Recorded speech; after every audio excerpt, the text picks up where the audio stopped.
എല്ലാവർക്കും നമസ്കാരം. എല്ലാവർക്കും നകുലൻസ് കിച്ചണിലേക്ക് സ്വാഗതം.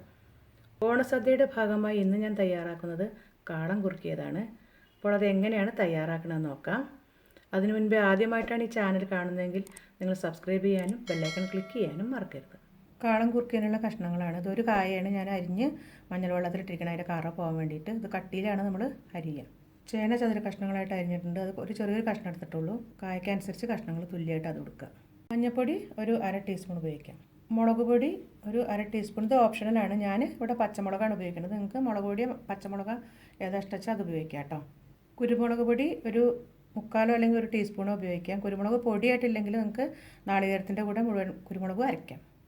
അത്യാവശ്യം ഒരു നല്ല പുളിയുള്ള തൈര് വേണം. ഞാനിവിടെ ഒരു 1/2 കപ്പ് എടുത്തിട്ടുണ്ട്. ഇതാണ് ഇതിലേക്ക് അരയ്ക്കാനുള്ളത്.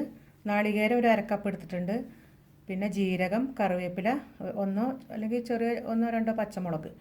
അത് ചുവന്ന മുളകാണെങ്കിൽ ചുവന്ന മുളക് ഇട്ട് വേവിക്കുക. അതല്ലാതെ പച്ചമുളകാണെങ്കിൽ ഞാൻ ഇതിൻ്റെ നാളികേരത്തിൻ്റെ കൂടെയാണ് അരയ്ക്കാൻ പോണത്. അപ്പോൾ ഇതാണ് ഇതിൻ്റെ ഇൻഗ്രീഡിയൻസ്. ഇനി ഇതിലേക്ക് വറവിടാൻ കടുക്, മുളക് വെച്ചാൽ വറ്റൽമുളക്, കറിവേപ്പില, പിന്നെ കുറച്ച് ഉലുവ ഇടണം. പിന്നെ ആവശ്യത്തിന് വെളിച്ചെണ്ണ ഉപയോഗിക്കാം. കുറുക്കാനുള്ള കഷ്ണങ്ങൾ ചൂടുവെള്ളത്തിൽ ഇട്ടിട്ടുണ്ട്. കുറച്ച് ചൂടായപ്പോൾ അതിലേക്ക് കഷ്ണങ്ങൾ ഇട്ടു.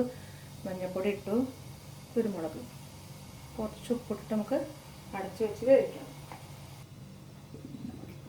ഇതാണ് കുറുക്ക് കാളിനുള്ള കഷ്ണം വെന്തിട്ടുണ്ട്. ഇനി നമുക്കതിലേക്ക് തൈര് ആഡ് ചെയ്യാം. തൈര് കുറച്ച് നമുക്ക് കഷ്ണം അരപ്പിലേക്ക് വേണമെങ്കിൽ കൂട്ടിയെടുക്കാം. കാരണം അധികം വെള്ളം ചേർക്കാതെ അരയ്ക്കാവുന്നതാണ്. ഇത് കുറുക്കി കിട്ടണമല്ലോ. ഇതൊന്ന് ആവി കയറട്ടെ. ഇനി ഇതൊന്ന് ഇളക്കിയിട്ട് നമുക്കൊന്ന് കുറച്ച് നേരം ചെറുതീരിടാം. അപ്പോഴേക്കും നമുക്ക് അരച്ചിട്ട് വരാം.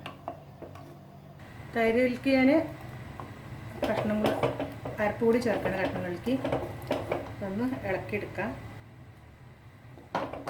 ഒന്ന് ഇളക്കി കുറുക്കിയെടുക്കാം. അപ്പോൾ കാളൻ കുറുക്ക് റെഡി ആയിട്ടുണ്ട്. നല്ല കുറുകി ഇരിക്കുന്നുണ്ട്. നമുക്ക് സൈഡ് ഡിഷായിട്ട് വിളമ്പുന്നതുകൊണ്ട് നമ്മൾ കറിയായിട്ട് അങ്ങനെ എടുക്കില്ല. അങ്ങനെ കുറുകിയാണ് എടുക്കുന്നത്. ഇത് ഇനി ഇതിലേക്ക് നമുക്ക് കടുക് പൊട്ടിക്കാം.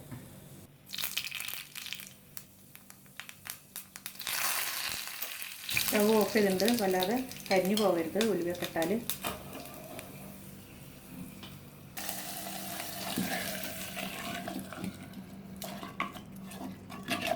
നമ്മളെ കാളം കുറുക്കിയത് റെഡി ആയിട്ടുണ്ട്. നമുക്ക് പാത്രത്തിലേക്ക് എടുക്കാം കേട്ടോ.